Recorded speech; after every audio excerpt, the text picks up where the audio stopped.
Selamat pagi dari Malang. Setelah drama hujan dan jatuh di Ranupani kemarin, saya memutuskan untuk menginap semalam di Malang buat memulihkan tenaga. Pagi ini, saya lanjut perjalanan terakhir pulang ke Sidoarjo. Tapi sebelum seri petualangan ngalor ngidul adventure edisi Lombok ini saya akhiri, saya mau menjawab pertanyaan yang paling banyak masuk di saya. Mas, habis berapa sih touring dari Surabaya sampai ke Lombok?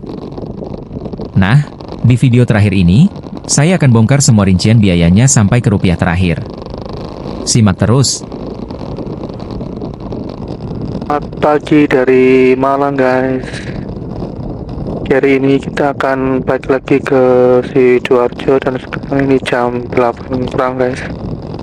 Kita balik lagi ke Sidoarjo setelah kemarin semalam kita dari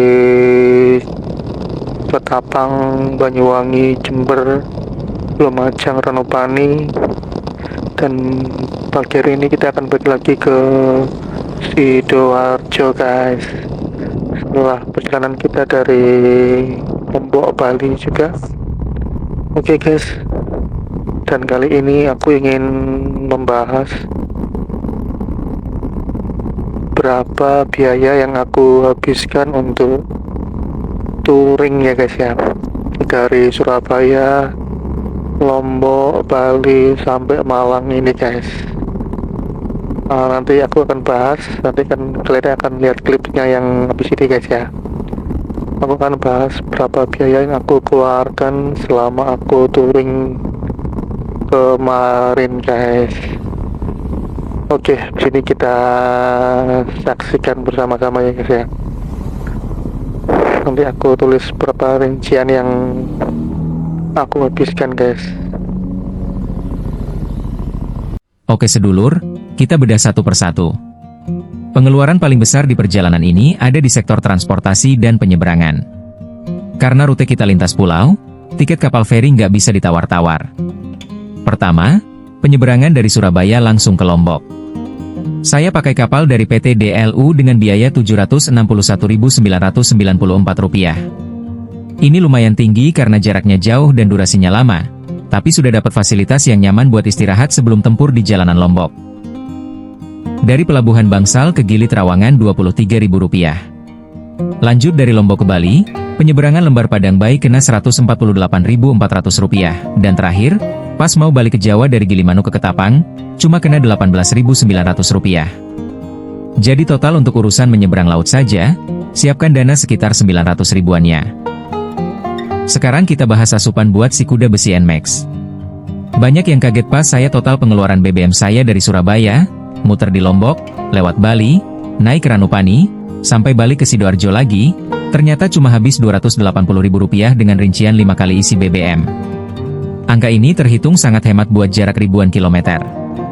Tapi perlu diingat ya guys, ini tergantung gimana cara kita narik gas dan kondisi mesin motor masing-masing. Saya sendiri sebisa mungkin jaga ritme santai biar bisa sambil menikmati pemandangan, jadi konsumsi bensinnya bisa lebih efisien. Jadi buat kalian yang mau rute serupa, budget 300.000 untuk bensin itu sudah sangat aman banget. Yang ketiga, untuk urusan tidur atau akomodasi, saya tipenya yang penting bersih dan bisa buat istirahat dengan tenang. Di Mataram, saya nginep di Hotel Hastina dengan harga Rp106.268. Pas nyebrang ke Gili Trawangan, saya pilih Hotel Ilalang, harganya Rp212.748. Ya hitung-hitung self-reward lah ya mumpung lagi di Pulau Cantik. Dan pas sudah balik ke Jawa dalam kondisi capek habis nyebrang dari Bali, saya mampir di Ijen Backpacker Ketapang. Ini murah banget guys, cuma Rp80.000. Total untuk penginapan selama touring ini nggak sampai Rp400.000. Tips dari saya, rajin-rajin cek aplikasi hotel buat dapat harga promo kayak yang saya dapat ini. Dan yang terakhir, ini yang paling fleksibel tapi sering bikin dompet bocor kalau nggak dijaga, konsumsi dan biaya lain-lain. Makan sehari-hari, ngopi di pinggir jalan, jajanan lokal, parkir, sewa sepeda di Gili Trawangan, saya total habis sekitar Rp500.000. Sebenarnya ini bisa lebih murah lagi kalau kalian makannya di warung-warung pinggir jalan atau bawa bekal sendiri. Tapi ya namanya lagi jalan-jalan, masa nggak nyobain kuliner lokal, iya kan? Budget Rp500.000 ini sudah sangat cukup buat makan enak dan bayar retribusi wisata di beberapa titik yang saya datangi. Jadi, kalau ditotal semuanya perjalanan Surabaya, Lombok, Bali, Malang, Sidoarjo ini menghabiskan biaya sebesar Rp2.131.310. Dengan budget 2,1 juta, saya sudah bisa dapat pengalaman luar biasa. Pemandangan indah di Sekotong, Gili Trawangan, syahdunya jalur tengah Bali, sampai pelajaran berharga pas jatuh di Ranupani. Mahal atau murah itu relatif, tapi bagi saya, cerita yang saya bawa pulang ini jauh lebih mahal dari angka tersebut. Perjalanan ribuan kilometer ini resmi berakhir di sini. Terima kasih buat kalian yang sudah mengikuti dari part 1 sampai part 7 ini.